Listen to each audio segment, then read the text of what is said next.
Great. So again, welcome everybody to today's webinar. We're going to be talking about sales coaching in the digital age. There's been a lot of things going on, not only just the normal challenges that sales managers have, but certainly with COVID and people working in quarantine, we have heard from a lot of salespeople, salesmen, full stop, that they've really struggled to adapt to this. And so my name is Jim Morgan. I'm managing partner of People Stretch Solutions. We're a small consulting firm that focuses on helping organizations grow revenue and scale their teams. And today with me is Rich Smith. Rich, tell us a little bit about yourself and Refract. Yeah, thanks for that, Jim. Yeah, Richard Smith, one of the co-founders here and the head of sales at Refract.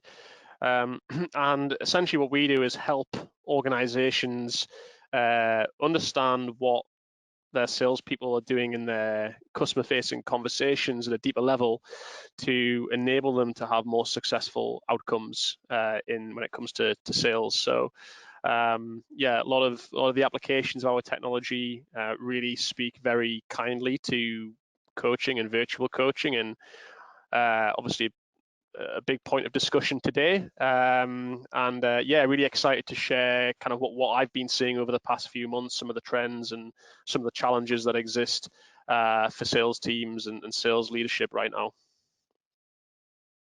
That's great. As Rich said, part of what we're going to be doing today is we're going to be sharing first some of the things that we see organizations challenged with. What are some of the sales manager things that they're working through? And then we're going to talk about some kind of three key areas that we really have been able to see organizations focus in on to overcome some of these challenges. So I always love this picture whenever we do a webinar like this, because in a lot of the people that we talk to, especially sales managers, this is kind of how I imagine that they're looking right now. Their sales team is struggling. The market has shifted for them, and so there's a lot of things that they're trying to work through. And Rich, you and I have talked a bit about some of the things that you're seeing, and I know one of the things that you mentioned was kind of that lack of proximity. Tell me a little bit about what you meant by that lack of proximity. Yeah, sure, Jim. And I think it's an interesting one because I think one of the challenges for sales organizations historically and sales leadership is that sales managers just aren't spending enough time with their reps, full stop. And like I'm kind of relating there to the old-fashioned ride-alongs. If you're looking at sales teams who are typically in the field selling face-to-face. Now, obviously, we know that can't happen right now, or it's very more difficult than ever given the current global situation. But regardless, what we're seeing is that every single company right now across the world and every single sales team are now in isolation. You've got sales reps who they might see their teammates, their managers in the office every day. They may see them once a week. They may see them once a month if they have get together in team meetings. Right now, it's been flipped on its head, and everybody is kind of working from their kitchen tables, their bedrooms, their home offices, and as a result, it has resulted in there being this lack of proximity. Managers are really more cut off from their reduced, yeah, I think this is just kind of that really highlighted the problem that's existed for a long time. Just even further is that kind of face time that we've got as sales managers with our salespeople is really reduced, and yeah, I think this is going like lonely. Let's put it that way. Like they haven't got that kind of camaraderie that they would normally have with their peers. And I think if I look at it from a sales management perspective, not only are they kind of cut off from their reps from a coaching point of view, they also cut off from a visibility as to how the hell am my sales team actually executing right now? Like sales just got tougher overnight. The economy's not in a good place.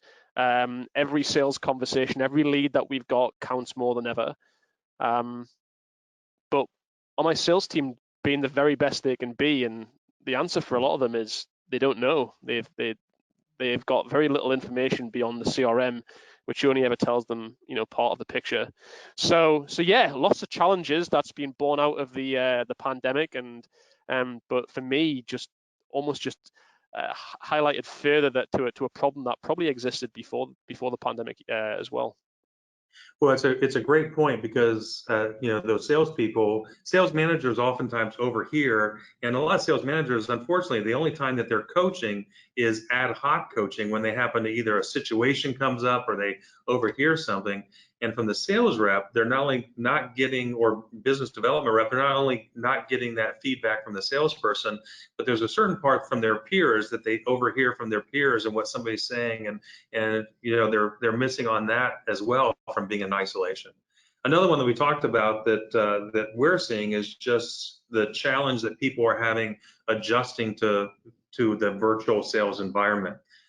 Especially for a lot of those enterprise accounts where so many people rely on the relationship and being able to go into the offices and have those sidebar conversations with people. And there's a certain part of the salespeople almost feel like they're not able to practice their craft when they're doing it virtually. And then there's also the uneven playing field when I'm on camera and they're not. And it really even plays to the phone. There's a fair amount of people that because of the size of their deals, they're not necessarily always doing it on the phone. It's a longer sales cycle. And Right. so this really, we found, turns some people on their head as far as how do they use their normal sales cycle and process in this virtual environment. And Yeah. that probably really manifests itself even more so towards the end of the cycles when we're getting closer to close, that we feel like we want to be able to see that body language. We want to be able to, get the looks of people across the table from each other at each other, and what is Joe thinking versus what is Becky thinking around that deal. And so just the challenge of that virtual situation. Yeah, 100%, Jim. And I think we all appreciate you can't beat face-to-face sales as far as that deeper level of interaction. Sometimes it's hard to put a finger on why. It's just that kind of close interpersonal connection you have when you can just be sat in a room with a group of people. And speaking from experience, sitting doing an online meeting where there's 7 or 8 people on that call, where most of them haven't even got the webcams on, like that's challenging, right? It's compared to if you're sat in a room where it's easier to read the room, you can control the conversation, as you can see, you can kind of see those little glances between people, see what's resonating, see what's not. It's hard, and the reality is, from my perspective, I've kind of my whole career really, I'd say, has been almost kind of 70% virtual sales, 30% face in person.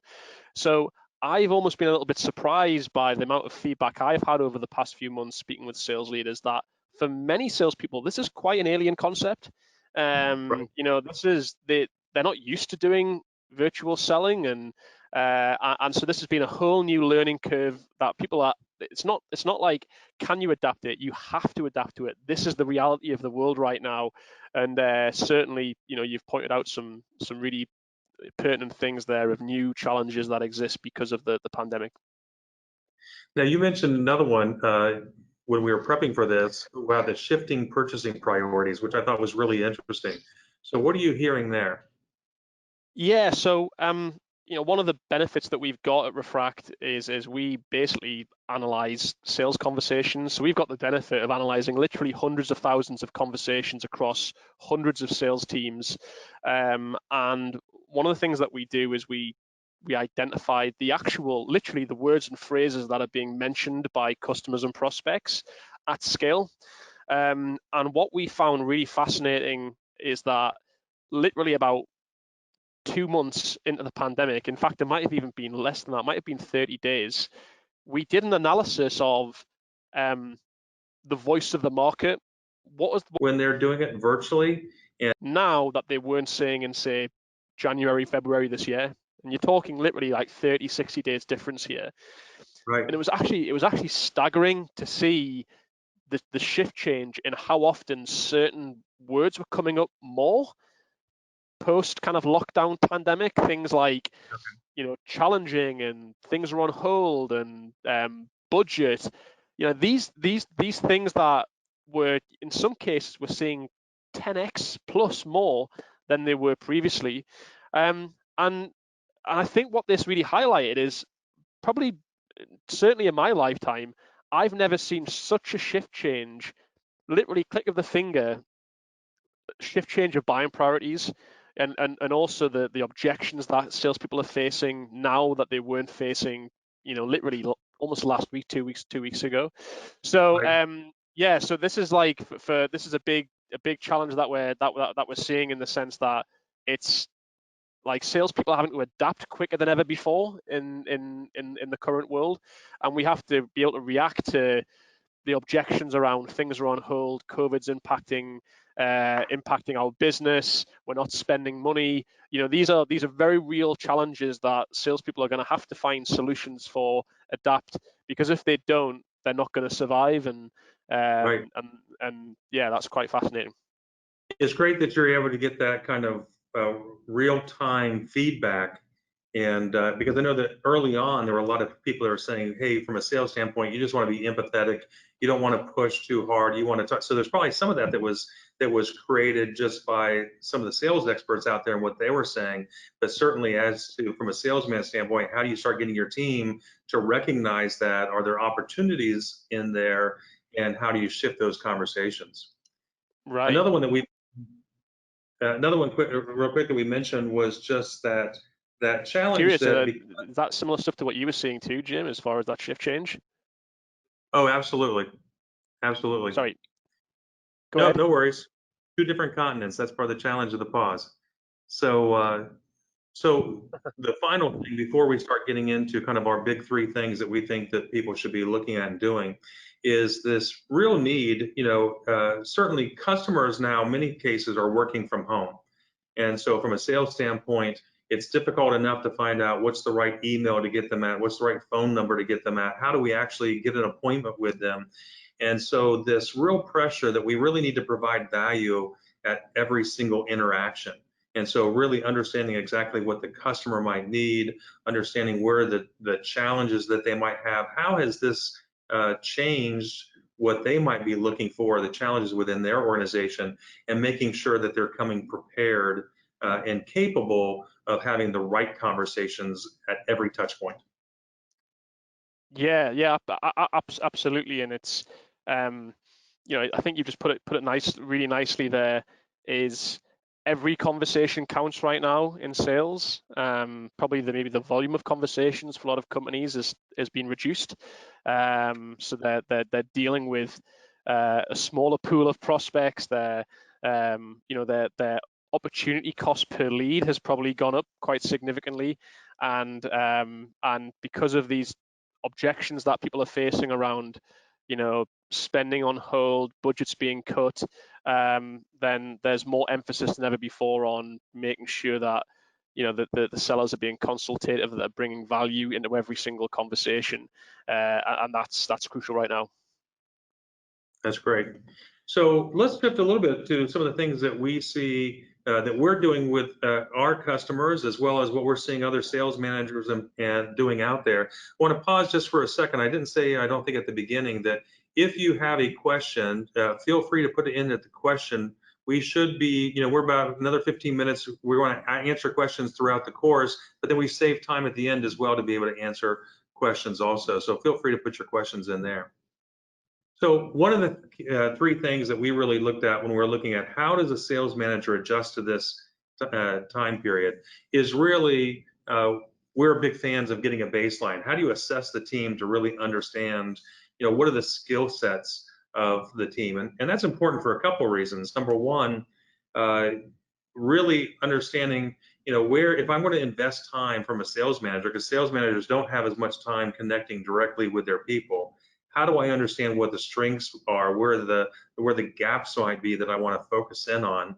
And then there's a certain part that certain salespeople, we talked about those ones that are really struggling virtual. There's certain ones that have adapted very quickly to those virtual remote working environments, and other ones that are we really need to coach and train and get them up to speed and being able to do that.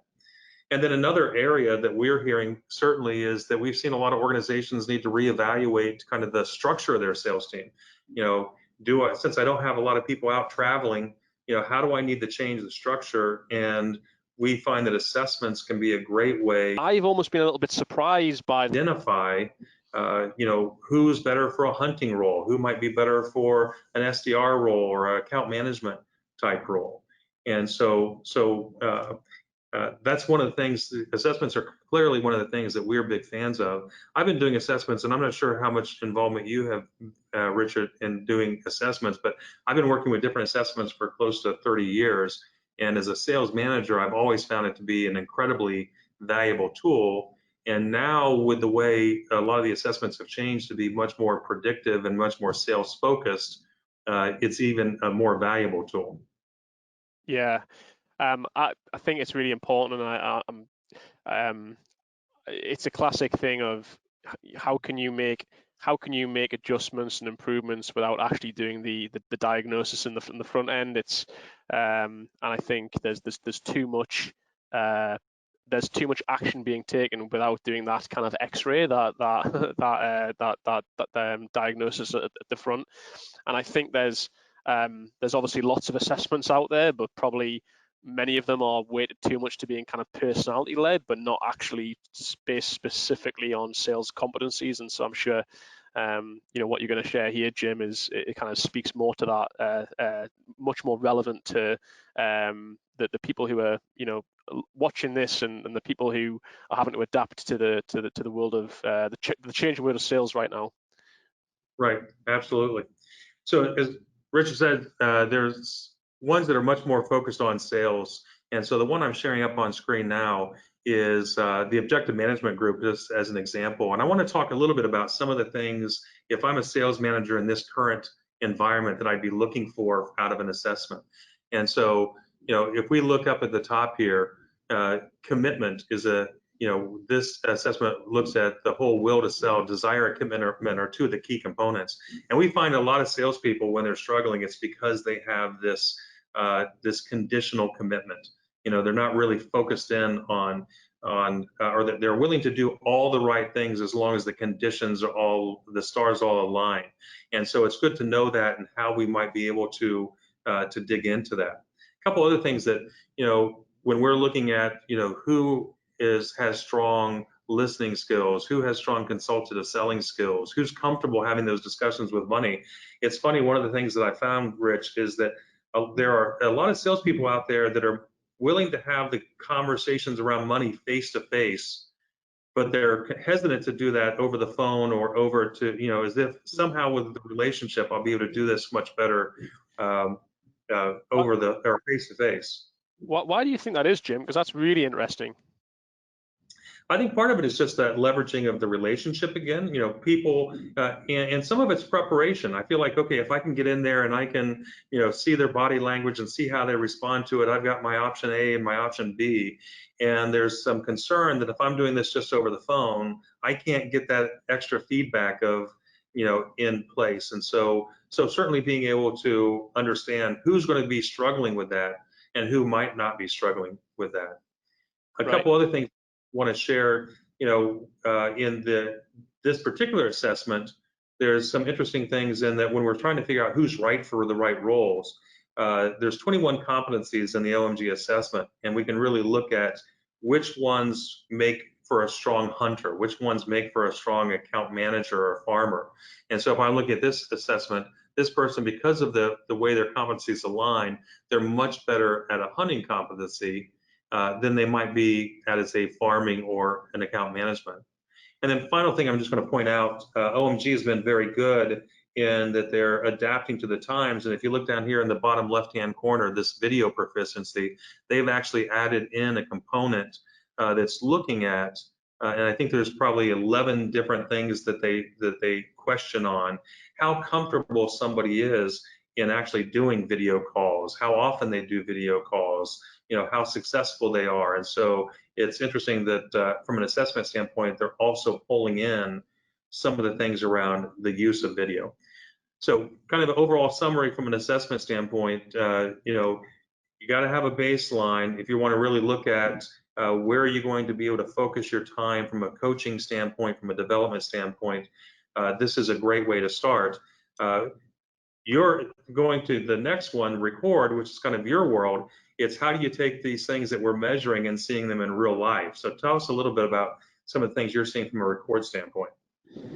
Yeah, sure. And I think I'm a big believer that um, in order to actually make understand what's actually going on in your sales team, whether that's are my salespeople following the process, understand why my sales reps, my top sales reps, like what are they doing that's making them more successful, where are their kind of blind spots and where can I best help them as a coach. All of that is incredibly hard to do if you can't actually observe how they're selling in practice. It's a little bit like I use the analogy, Jim, of it's a little bit like um, the boxing trainer who's preparing his fighter for the big fight on a Saturday night in Madison Square Garden. He trains them, he gets them prepared, does all the fitness camp, works on all the techniques, and on Saturday evening at the big fight, the boxing trainer never actually goes to ringside to watch the fight. He just his fighter goes and maybe he gets knocked out in round 3 and he comes back in and he can't really explain where it went wrong. He thinks he did everything right, but he didn't. And the trainer's kind of stood there trying to figure out, trying to guess, trying to ask questions. He's still always a bit mysterious. It's really hard for the trainer to really understand what are the things that we can work on for the next fight, and let's understand what went wrong. And this is exactly the same challenge that sales leaders and sales managers have, is how can you properly coach your salesperson if you can't actually see or hear what they're doing when it really counts, when they're actually speaking with a customer face to face. And so what we're doing at Refract is really solving that problem. Is we're providing that game tape, if you like, or the recording of the big fight, and giving managers and coaches the ability to actually hear for themselves what actually happened in that crucial customer conversation, not with the rep's interpretation, not with the mystery that typically exists within the 2 or 3 sentences the sales rep has put in the CRM as like the summary of their 1 hour meeting. And by the way, to give you kind of an idea, in a 1 hour conversation, you're looking at somewhere in the region of about 12,000 words being exchanged in that conversation. Wow. So, and then when you see a salesperson will kind of, almost consolidate that meeting summary into 3 sentences, it kind of shows you there's a lot of gaps there, and it won't necessarily tell the full picture. So, really, in order to help our salespeople improve, we have to understand exactly what that conversation sounds like. So, using technology like Refract, we can actually help give you that analysis, that understanding as to what those conversations sound like. Are my salespeople ask the right questions? Are they following the sales process? If they're not, where are those areas? How can I help coach those reps around those specific things? Maybe it's around their active listening skills. Maybe it's around their questioning skills. Maybe it's around that they don't sound very comfortable when they're talking about money. But also, kind of said, is like body language. Like, how do they look on camera when they're speaking to a customer? Do they look nervous? Do they look kind of anxious, or do they actually look confident? Right. And are they trying to make the most of that selling situation? And one of the sorry, go ahead. No, I was just going to make a comment. I think that in your previous comments as well, one of the things that you recognize is that sometimes sales reps don't pick up on everything the customer is telling. And so if they're telling us the story about what happened in that call, they're not telling us about the cues that they missed. They're not telling Right. us about, and then there's times that you really want to hear, okay, you're saying the customer was objecting to something. How did they phrase that? Because it could be different things. And so being able to go back and listen kind of real world, what the customer specifically said, you're taking out that interpretation of it. Absolutely. And I will challenge anybody watching this webinar right now. If you ever record one of your sales calls, your virtual meetings, I guarantee you, if you immediately play the recording back straight after, you will hear things and see things that you didn't pick up on first time around. I find it, I self-analyze my own conversations, and there's always bits where I said, oh, didn't hear the customer say that, or oh, I should have probably paused there, or right there was a place where I could have got clarity from the prospect.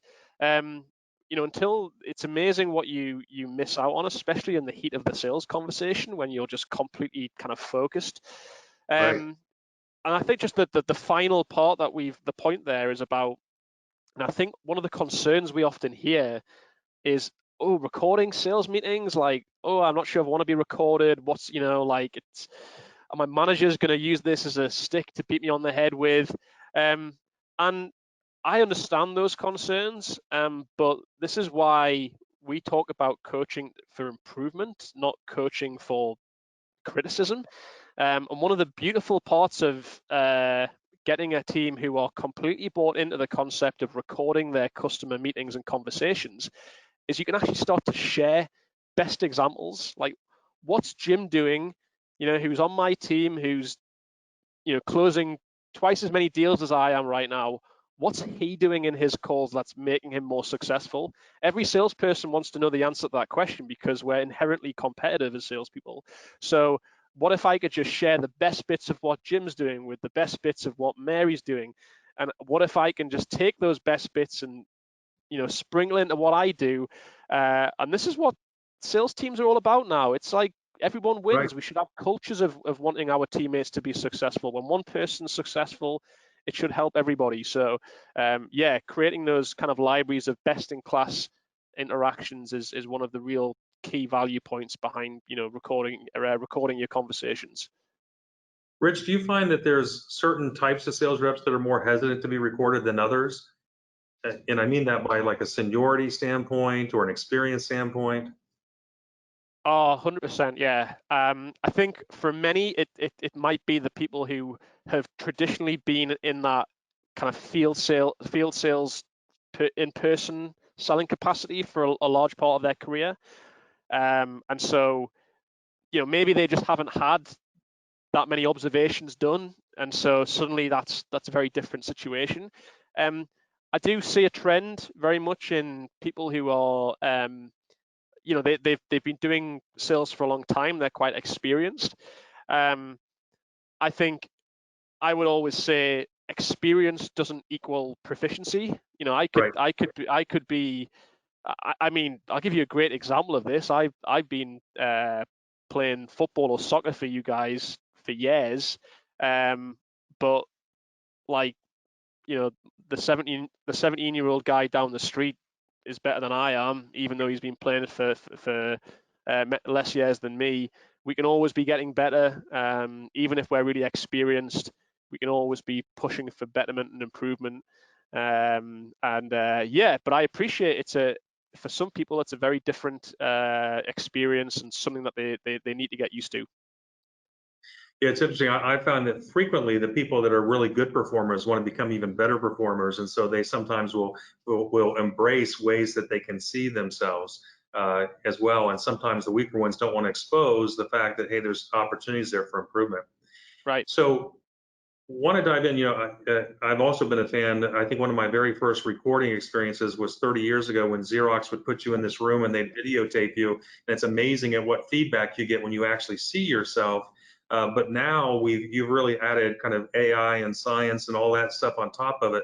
So I want to walk through a couple things. I know you've shared some slides on some areas that Yeah. information you get. So walk us through some of these. Yeah, so what we're seeing here, it kind of backs up to some of the things I was sharing earlier on in the webinar about the trends that we're seeing, and these are trends in real conversations, real sales conversations, and this is the impact. I think this is actually end of March versus pre-COVID, so the very start of the year, and you can see there the the huge increase in the amount of times words like struggle, challenging, difficult, tricky are being mentioned by customers in conversations, literally 30 days on. And you can go a step further than that by saying, things like on hold, a phrase like suddenly things are on hold, projects are on hold, spending's on hold. Interestingly, discounts gone up there. Like that, you can look at that from two parts. Is that because salespeople are being more proactive offering discounts because they know sales has got tougher? Is it because customers are asking for discounts? Probably a combination of the two. But again, it just shows you the significant increase in how often those things were coming up because of the different trends in the market. And finally, just one more point is the save money. I think for a lot of companies, the value proposition that we noted, that for a lot of companies, they previously would talk about their products or service could be a way of generating money, but actually that totally flipped in its head to say actually the trend in the market through our analysis of conversations was that the proposition for companies was much more about saving money. And this shows that salespeople have to adapt their messaging to meet the actual change in climate. And so that was just some fascinating insights that we got from the conversations themselves. That's great. So if you get feedback as a sales manager, you can start identifying some challenges and start putting together a strategy on how we're going to talk or how we're going to address those things head on. Right. So. And then this slide as well just kind of shows you how you can go beyond that a bit further and start to analyze what's going on across my sales team. So this graph shows you conversation trends where each one of those colored bars represents a different salesperson, and the purple colored bar is actually a top performer, and the orange bar is someone who isn't performing so well. And what we can do is, let's face it, listening to calls and listening to meetings as managers is time consuming, and that's probably why a lot of that doesn't happen today, full stop. But what if we can start to show you those insights into what's working for your team in their remote virtual meetings right now? And so you can see here that the top rep invests significantly more time doing discovery. They get to pain quicker in their conversations. The lesser performer doesn't talk about pricing. It's really interesting how this backs up your data from the assessment, Jim, about that, people who aren't as effective don't like to talk about pricing. And interesting, you can see there that next steps, these are just some interesting trends that we're seeing of like across a sales team. This is what our top salespeople are doing differently. These are the people who aren't as successful, and this is what's actually going on in their conversations at scale. That's great. Yeah, you can't. If you're not getting next steps, you're probably getting a stall somewhere along the line, and you may be the one causing it, not the customer. Right. And then finally, just to wrap up this part, some more conversation trends is just showing again that benchmark across 4 reps, and you can see this is what our top salespeople do differently as far as the number of questions that they're asking. Top performers asking almost 3 times as many questions in their conversations, much more consultative by nature. And then looking at the graph on the right is looking at engagement. And so this is like, okay, when we look at our virtual meetings, which reps get the most engagement in their calls? So we look at switches being the amounts of backwards and forwards there is in a conversation. And again, you can see there the trend of top performers just achieving more engagement, more conversation than others on the team who probably result to just pitch mode and just talking about the product or just doing their one-way monologue. And these are maybe not surprising trends for people seeing these. However, what this is doing is validating and backing up stuff that's going on in our sales team who we can't see. We're not involved in their conversations, their meetings, and it's giving managers that feedback. Oh, that's great. I know you had another one here that really kind of shows how you can actually coach within the call as you're listening back. Right, sure. So, we want to get managers closer to their reps in these times of isolation, and actually getting managers to, as we talked about, replaying the game tape, and being able to just pinpoint those key points of conversation. So you can see, on the right-hand side there, where the managers added in feedback, suggestions of maybe different questions or additional questions that the seller could have asked at that specific point in the conversation. This is really about, becoming that virtual coach and really helping your sellers succeed when they aren't sat in the same office or sat in the same room as you. And this is really key. Like as managers, this is what we need to be doing right now, is getting close to our reps, understanding what's going on in their conversations, and then using tools to help help our reps become more successful where they may be finding it tough right now. That's great. So manager can listen to calls at any time of the day because they don't have to travel with them. They Right. can also listen to them, I think, I tend to listen to calls at a faster speed so I can get into where I want to and then flag things to coach as well. So this is a great example of how you can see and put those coaching tips in there. Yeah, sure. And everything that we do here at Refract is about taking the heavy lifting out of coaching. And even if that's, in this example, maybe you just want to listen to what the prospect was saying on the call versus the salesperson. Maybe you want to just hone in on certain topics of discussion. We can help take managers to those key points in the conversation, and really make coaching interactive, make it effective. And when you do those things, you get the behavior change in your salespeople that you're looking for. Well, that's what everybody's looking for, is that behavior change, which kind of takes us to the third and final. We talked about assessing, we talked about that recording, and the final was that coaching. We certainly see, and you and I have talked about the fact that, typically sales managers should be spending 40 to 50% of their time at least, coaching their team. I saw you post something recently online about that as well, that if they're not coaching, what are they doing? And so, so this is a really critical part that unfortunately so many sales managers either do it, they don't have the time to do it, or they're doing it ad hoc. They're not doing it in a very organized fashion. But certainly using the tools of we've learned from the assessment, the information we've got from the recordings, how do we really kind of dive in and help the sales reps develop those skills? And so it's spending that time coaching where they can help them with handling objections, help them with specific deal strategy, which is where most people tend to spend time, is how do we problem solve those deals, and improving their skills overall to drive better results.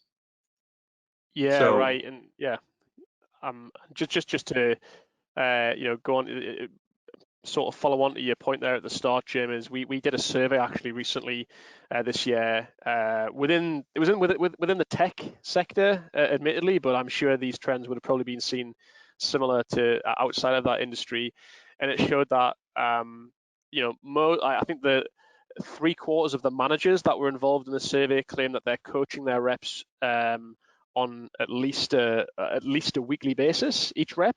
Yet the salespeople, so we surveyed both the managers and the salespeople themselves. The salespeople, I think, was something like 60% of all respondents said they either rarely get coached or don't get coached whatsoever.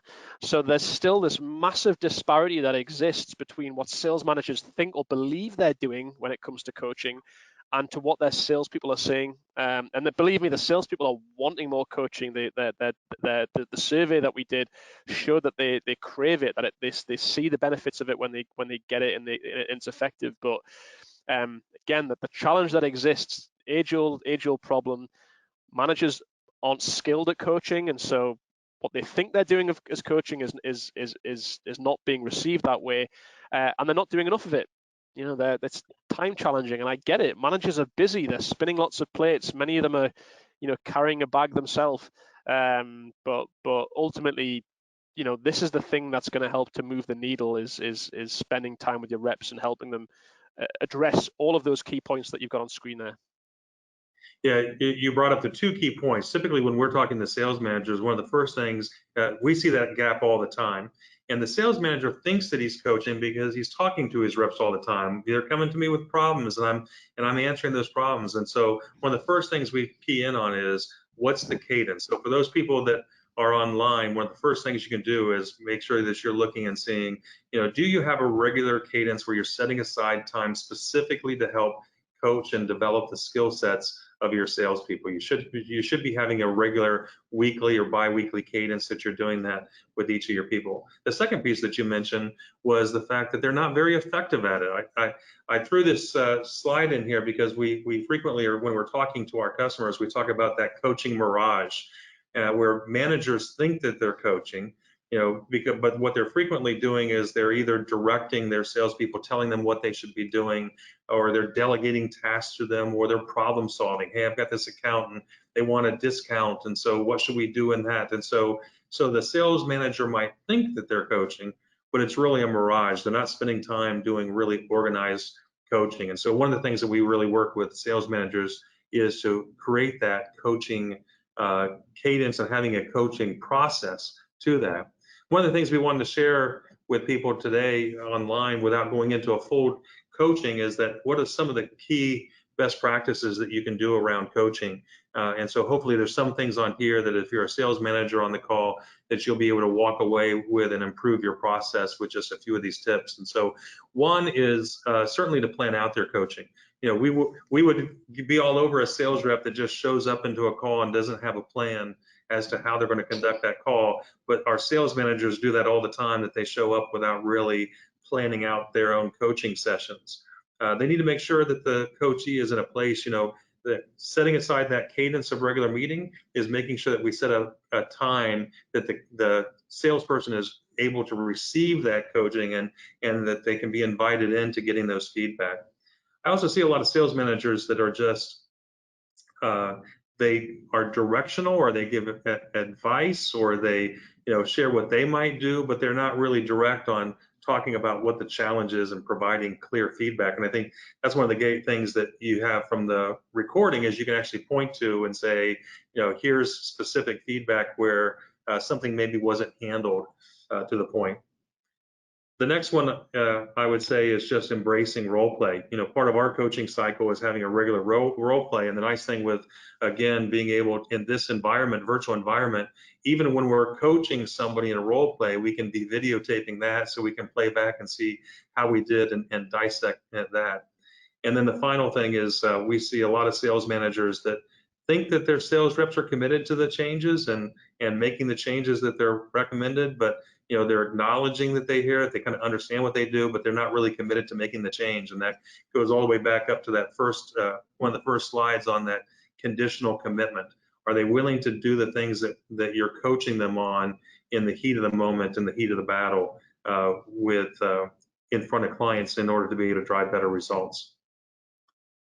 So we spent a fair amount of time talking about what we think are kind of three big areas that sales managers should really be focusing in on, that assessing to get the baseline of what's going on within their account or within the sales rep themselves. And we assess teams as well, looking at what are some of the challenges within the teams to make those team meetings more effective. Recording to get the real life feedback and to be able to actually validate and get good information from our clients, and then spending time having a good coaching discipline. And so doing that, what we call sales arc, that assess, record, and coach to make sure that we're being effective at that. So that was the bulk of our presentation. Now, for those of you that are online, I see a couple questions have come in that I want to try to look at. Also want to let you all know that during the call, you should have each received an email from us inviting you to be able to set up a time if you want to kind of explore some of the challenges that you have with your specific team. This isn't a sales call. This is for, Rich and I are committed to helping the sales field and making sure that we're driving better performance. And so we're willing to set up a half-hour call to learn more about your specific challenges and be able to share some insights on how we might be able to coach or to be able to help you. So looking at a couple of the questions that we have, a couple of comments about good presentation. I think managers know they have to coach. They see the value in it, but they feel too challenged to do it. Do you agree? So what's your thoughts there? Yeah, I think it's about culture, really, Jim. I'd say companies have to be bought into coaching from the top down, and then there's more emphasis than ever, like C-level in the boardroom, because that's the impact of a great coaching culture can literally move the revenue needle and therefore the share price of a company essentially so significantly. And so this is why companies should be setting a coaching culture. Their leadership should be saying, this is what we're going to be doing, and we're going to help enable our managers to become more successful coaches. And as a result, if managers, first of all, know that they've got that encouragement, almost that expectation, that support from the top down, then I think those kind of anxieties and the frustrations and challenges get removed, because as a business, all those kind of menial tasks that managers are getting asked to do every day, all the kind of pointless meetings and the admin and the spreadsheets and all those kind of stuff should get removed to make coaching a priority. So yeah, I definitely agree with the comment that I see a lot of obstructions to coaching for some managers, but for those companies who've got the right culture set from the very top, coaching is just part of the part of the culture, part of the furniture, and people embrace it. No, that's such a great point, that in organizations that really have this continuous improvement, coaching becomes part of their culture, that, hey, we're all there to help each other. And so people make time for it. It's not just an add-on that I have to do. It's something that's central to who they are. Christina also put out there an interesting, what stops managers doing coaching is that they're afraid that they're not having credibility. And so I think there is a certain part of that, hey, as a sales manager, do I have credibility with my team? Am I a good enough coach? And so part of that is, if you don't have a real coaching structure and you don't have a way that you go about coaching, it can feel like, hey, the only thing I can do is tell you what I would do if I were in that situation, or I give advice, as opposed to being a good coach. And I think that,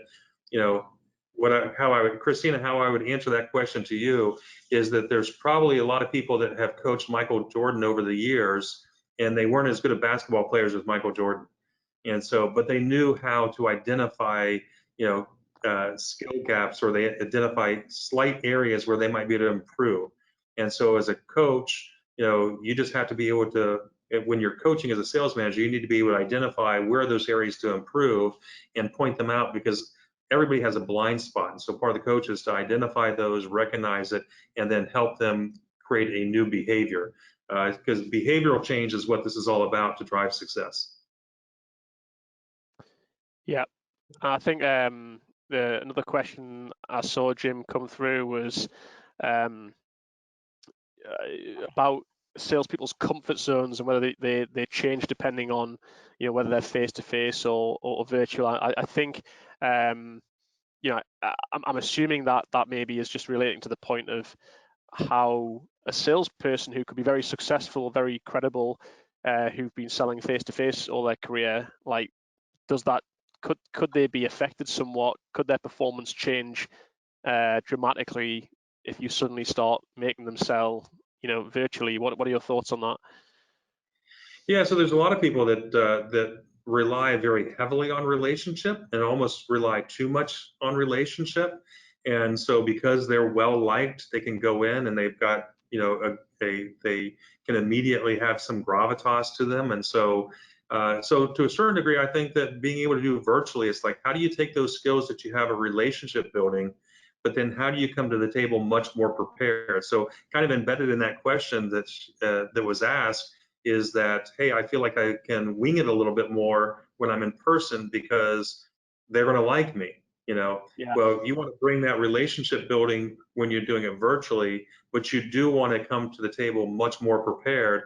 And quite frankly, people have meetings that are one after the next right now. And so from a sales standpoint, you've got to come prepared, knowing exactly how am I going to manage that 30 minutes or that 15 minutes or that 60 minutes to make sure that I'm getting through my discovery, that I'm able to identify the pain points, all the things that you had on the chart there. And so, yeah, it can be a benefit from a relationship standpoint. It can also be a crutch as well. So I think that I think we've answered all the questions that we have. Rich, I really appreciate the time and the insights that you've been able to provide on this topic. We are hearing so many sales and sales managers that are just trying to figure out, how do I adjust to become more effective? And quite frankly, I don't think that these are problems that weren't there before. They're just problems that are amplified by the virtual environment. And so the Yeah. good news is we've got these great tools that we can use now that we didn't have necessarily, or didn't have them to the degree we had, to be able to look at how do we identify challenges and really coach and overcome those quickly.